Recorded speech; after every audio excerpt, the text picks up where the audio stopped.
Pourquoi, alors que vous aviez un projet d'études dans un pays anglophone, vous n'aviez pas pris des dispositions pour d'abord parler la langue avant de partir? Première des choses, c'est de montrer que dès le départ du projet, vous étiez très motivé à l'idée d'apprendre la langue avant de partir.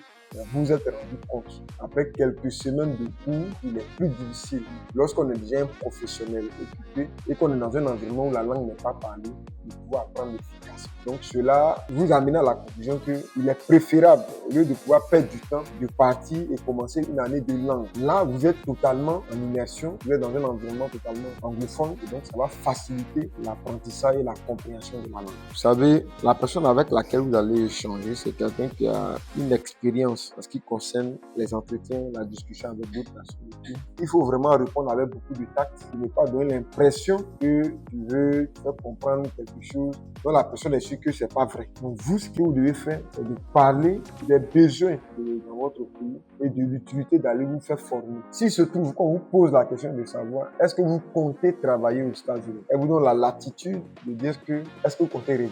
En ce moment, oui, il y a un réel besoin, mais il y a peu de formés, peu de diplômés, peu de qualifiés pour ce but. Donc mon objectif, c'est de faire une formation rapidement, avoir les outils, la connaissance nécessaire et venir pour répondre à ce besoin-là. Cela implique que je ne travaille pas au stage parce que j'ai plus à gagner en revenant dans mon pays qu'en travaillant au stage.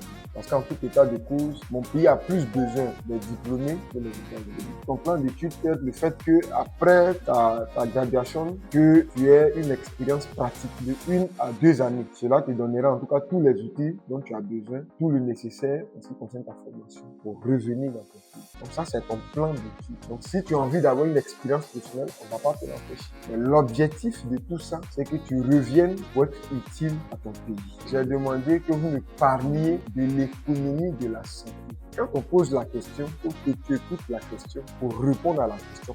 Après, tu peux faire des développements, tu peux faire des commentaires. Mais il faut d'abord que tu répondes à la question qu'on t'a posée. Puisque c'est vous êtes un praticien, vous êtes un économiste spécialiste en santé économique. Donc, vous devez d'abord expliquer qu'est-ce que c'est. En ce moment, tu mets à l'aise ton interlocuteur qui comprend ce que tu fais et tu lui expliques maintenant que le contenu de ce programme-là, ce que tu veux aller faire, c'est d'apprendre comment, avec ton domaine, l'économie de la Côte d'Ivoire va mieux se porter. En faisant en sorte que l'être humain, l'homme, puisse être productif, puisse être en bonne santé. En sachant utiliser les infrastructures dont dispose l'État, surtout les infrastructures sanitaires. Donc éventuellement, quand on parle d'une société, on a tous les compartiments. Il peut y avoir l'économie des fous. Comment faire en sorte que les fous ne coûtent pas cher à l'État de Côte d'Ivoire et comment faire en sorte qu'on ne devienne même pas fou. Il peut y avoir l'économie des prisonniers. Ben voilà. Donc, c'est vous qui devriez rendre attrayant votre argument de sorte à ce que celui qui vous écoute puisse être convaincu de quelqu'un qui maîtrise son sujet et qui sait où il va.